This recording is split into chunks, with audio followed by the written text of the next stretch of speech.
그날 나는 모든 것을 잃었다. 너 같은 여자는 여기서 나가 올 그의 목소리가 차갑게 울렸다. 10년 동안 함께 일군 회사, 우리의 집, 심지어 내 이름까지. 김민준이 그렇게 말했다. 내 남편이자 사업 파트너였던 그가 변호사와 함께 서류를 내밀며 이혼 서류에 도장 찍어. 그리고 지분 포기 각서도 그는 웃고 있었다. 그 미소가 가장 아팠다. 내가 믿었던 사람이, 내가 모든 걸 바친 사람이 이렇게 쉽게 나를 버릴 수 있다는 사실. 나는 아무 말도 하지 않았다. 그냥 서 있었다. 머릿속이 하얘졌다. 왜? 라고 묻고 싶었지만 입이 떨어지지 않았다.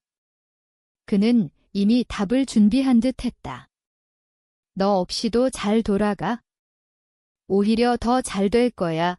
그의 눈빛에 연민 따위는 없었다. 오직 계산뿐. 집으로 돌아오는 길, 서울의 밤거리가 번쩍였다. 한강 다리 위에서 차를 세우고 내려다봤다. 물결이 검게 흐르는 게 내 미래처럼 보였다. 자살 충동이 스쳤다. 하지만 아니었다. 그 순간 무언가 단단한 게 내 안에 생겼다. 분노가 아니라 차가운 결의. 그는 나를 배신했다. 회사 자금을 빼돌려 자신의 이름으로 옮기고 나를 정신적으로 불안정한 여자로 몰아 이혼 소송을 준비했다. 증거는 완벽했다. 그의 변호사는 유명했고 판사는 그의 대학 후배였다. 한국 사회에서 돈 있고 인맥 있는 사람이 이기는 게임.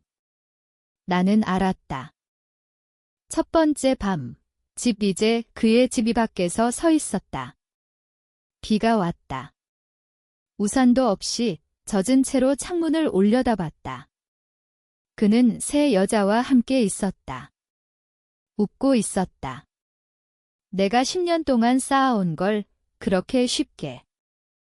나는 울지 않았다. 눈물이 나오지 않았다. 대신 계획이 떠올랐다. 복수는 급하게 하면 실패한다. 관찰부터. 기다림부터. 그 후로 나는 사라졌다. 회사 동료들에게는 휴식이 필요하다고 했고 가족에게는 여행 간다고 했다. 실제로는 작은 원룸으로 옮겼다. 강남에서 멀지 않은 낡은 빌라. 매일 그의 일상을 지켜봤다. 출근 시간, 점심 미팅, 저녁 술자리. 그의 새 여자, 이지은. 그녀는 정고 야심이 있었다. 나처럼 시작했을 텐데. 나는 노트에 적었다. 그의 약점. 그는 세금 포탈을 했다. 회사 자금으로 해외 계좌. 증거는 내 컴퓨터 백업에 있었다. 하지만 바로 쓰지 않았다. 그랬다간 단순한 이혼 싸움이 된다. 나는 더 깊이 파고들어야 했다. 며칠 동안 잠을 이루지 못했다. 거울을 보니 눈이 충혈돼 있었다. 이게 나야, 자문했다. 예전에 나는 부드러웠다. 민준을 사랑했고 회사를 사랑했다. 이제는 공허했다. 하지만 멈출 수 없었다. 멈추면 내가 진짜 죽을 것 같았다. 한 달 후 나는 변호사를 만났다. 내 편이 아닌 중립적인. 증거가 충분해요. 그는 물었다. 나는 고개를 저었다. 아직 아니에요. 그는 이해하지 못했다. 하지만 나는 알았다. 법으로 이기면 그는 돈으로 빠져나갈 거다. 진짜 복수는 그의 인생을 서서히 갉아먹는 거다. 그날 밤 나는 처음으로 웃었다. 차가운 웃음. 민준아, 내가 시작했어. 이제 내 차례야. 나는 관찰을 계속했다. 매일 아침 7시 30분, 민주는 검은 세단으로 출근했다.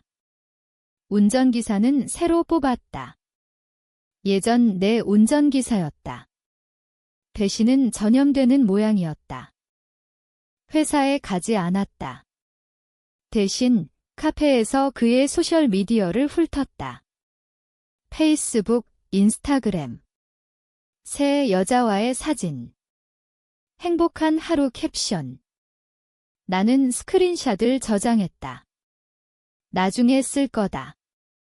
심리적으로 무너지기 시작했다. 밤에 꿈을 꿨다. 민준이 나를 밀어내는 꿈 깨어나면 땀에 젖어 있었다. 포기할까 생각했다. 그냥 잊고 새 삶을 시작할까? 하지만 아니었다. 임신 사실을 알았을 때 그는 기뻐했다. 하지만 이제 그 아이는 유산됐다. 스트레스 때문에. 그는 병원에도 안 왔다. 바빠서라고 했다. 그 기억이 나를 붙잡았다. 임신 3개월, 유산 후 병원 침대에서 혼자 울 때 그는 미팅 중이었다. 그날부터 나는 변했다. 연민이 사라졌다. 첫 번째 움직임. 익명으로 국세청에 제보했다. 그의 해외 계좌. 증거는 일부만. 충분히 의심을 사게. 세무조사가 시작됐다. 그는 당황했다. 나중에 알았다. 그의 변호사가 전화로 작은 문제라고 했지만 나는 그의 새 여자, 지은을 관찰했다. 그녀는 야심차다. 회사 마케팅 팀장. 민준을 이용하는 중이었다. 나도 그랬듯이 나는 그녀에게 접근했다. 가짜 프로필로 링크드인 메시지. 투자 제안이라고. 만남. 강남 카페. 그녀는 호기심 가득한 눈으로 왔다. 누구세요? 나는 미소 지었다. 민준 씨 지인. 그녀의 표정이 굳었다. 나는 서류를 내밀었다. 민준의 세금 문제 증거 일부. 그가 위험해요. 당신도. 그녀는 웃었다. 오보라고 하던데 하지만 눈빛이 흔들렸다. 씨앗을 심었다. 집으로 돌아와 나는 술을 마셨다. 처음으로. 소주 한 병 취해서 거울을 봤다. 너 미쳤어? 스스로 말했다. 하지만 후회 없었다. 이게 시작이다. 민주는 스트레스 받았다. 회사 실적 떨어졌다. 투자자들이 빠졌다. 그는 나를 찾았다. 전화. 얘기 좀 해. 목소리가 떨렸다. 나는 받지 않았다. 대신 메시지. 바빠. 그는 화냈다.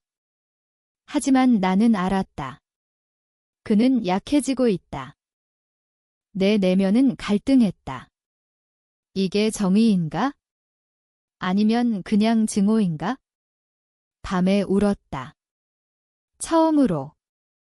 내가 잘못한 건 없어. 중얼거렸다. 하지만 정말일까? 복수는 달콤했다. 하지만 독이었다. 나를 갉아먹고 있었다. 세무조사가 본격화됐다. 민준의 회사에 조사관이 왔다. 그는 변호사 비용으로 수억을 썼다. 현금 흐름이 막혔다. 나는 다음 단계를 준비했다. 그의 인맥. 대학 후배 판사, 정치인 지인. 익명 편지. 그의 부패 증거. 일부만. 충분히 소문을 내게. 지은이 나를 다시 찾았다. 더 알려주세요. 그녀는 두려워했다. 민준이 그녀를 의심하기 시작했다. 내가 제보한 거냐? 고. 나는 그녀를 조종했다. 민준 씨가 당신을 버릴 거예요. 나처럼 그녀는 믿었다. 여자끼리 공감은 쉽다. 그녀를 통해 내부 정보를 얻었다. 민준의 새 프로젝트. 대형 계약. 나는 경쟁사에 팁을 줬다. 가짜로. 계약이 틀어졌다.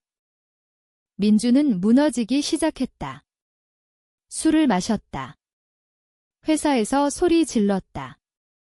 직원들이 떠났다. 나는 그를 만났다. 우연히.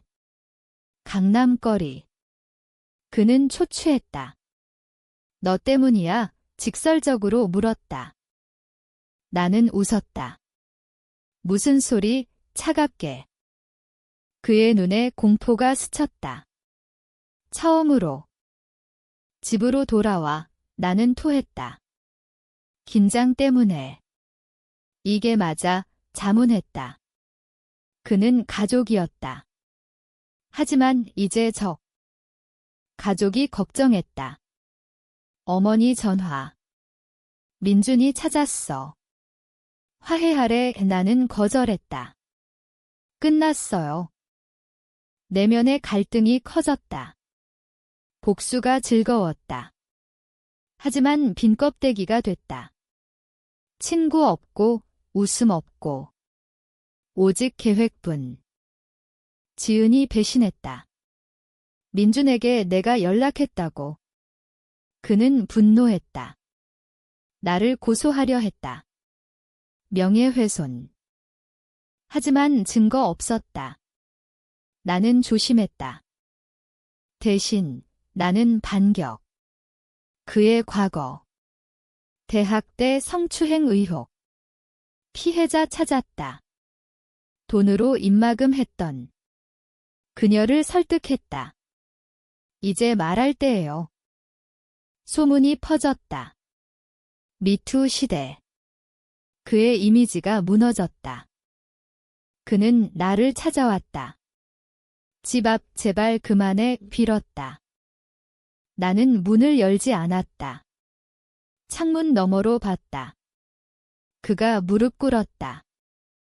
그 순간 만족했다. 하지만 동시에 공허했다. 이게 끝인가? 아니. 아직 멀었다. 민준의 회사는 위기. 주식 폭락. 투자자 소송. 나는 그의 돈줄을 끊었다. 은행 대출. 내 옛인맥으로 압박. 위험하다고. 그는 새 여자와 헤어졌다. 지은이 떠났다. 내 조언대로. 더 큰 기회가 있다고. 그는 혼자 됐다. 집을 팔았다. 강남 아파트. 내가 살던 곳. 나는 그 집을 샀다. 경매로. 싸게. 그가 알았다. 미친년, 전화로 욕했다. 나는 녹음했다. 나중에 쓸 거. 그의 건강이 나빠졌다. 불면증. 병원 갔다. 항우울제. 나는 그걸 알았다. 그의 의사 친구 통해. 마지막 단계. 그의 가족. 어머니에게 편지. 아들의 진짜 모습. 그녀는 충격받았다. 연락 끊었다. 민주는 완전히 고립됐다. 나는 그를 만났다. 카페. 왜? 그가 물었다. 눈물이 고였다. 나는 차갑게 말했다. 내가 나를 버렸으니까. 그는 고개를 숙였다. 미안해. 하지만 늦었다. 나는 증거를 검찰에 넘겼다. 완벽한 탈세, 횡령. 그는 체포됐다. 뉴스에 나왔다. 나는 TV 봤다. 무표정. 승리했다. 하지만 기쁘지 않았다. 거울 보니 낯선 여자. 눈이 죽어 있었다. 복수는 끝났다. 하지만 나는 약 980자. FILO. 민주는 구속됐다. 재판 기다렸다. 변호사도 포기. 회사 파산. 직원들 실업. 나는 돈을 가졌다. 그의 집은 내 것 됐다. 새 삶 시작했다. 여행. 해외. 하지만 평화 없었다. 밤의 악몽. 그의 얼굴. 너도 나처럼 됐어. 이 꿈에서 말했다. 깨어나면 후회 스쳤다. 이게 정의였나? 한국 사회. 돈과 인맥이 전부. 나는 그걸 이용했다. 그의 무기로 그를 쳤다. 지은이 연락 왔다. 고마워요. 그녀는 새 회사 갔다. 나는 웃었다. 쓴웃음. 민준의 어머니 만났다. 우연히. 그녀는 나를 봤다. 괴물 만들었어. 나는 아무 말 안 했다.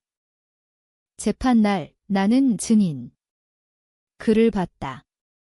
수척했다. 미안하다 윗모양으로. 나는 증언했다. 사실만. 그는 유죄. 징역 7년. 나는 법정 나왔다. 서울 하늘 맑았다. 자유로웠다. 하지만 무거웠다. 인간성을 잃었다. 차가워졌다. 친구 사귀려 했다. 실패. 믿지 못했다. 복수는 달콤했지만 영원한 독. 민주는 감옥. 나는 새 회사 차렸다. 성공했다. 가끔 소식 들었다. 그는 반성한다던가? 나는 믿지 않았다. 어느 날 편지 왔다. 그의 글씨. 너 때문에 내 인생 망쳤어. 하지만 나 때문이야. 나는 찢었다. 이제 혼자. 서울의 고층 아파트. 야경 봤다. 한강 물결.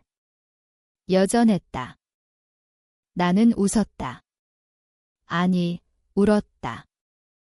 복수는 끝났지만 상처는 이게 승리인가 패배인가? 너라면 어떻게 했을까?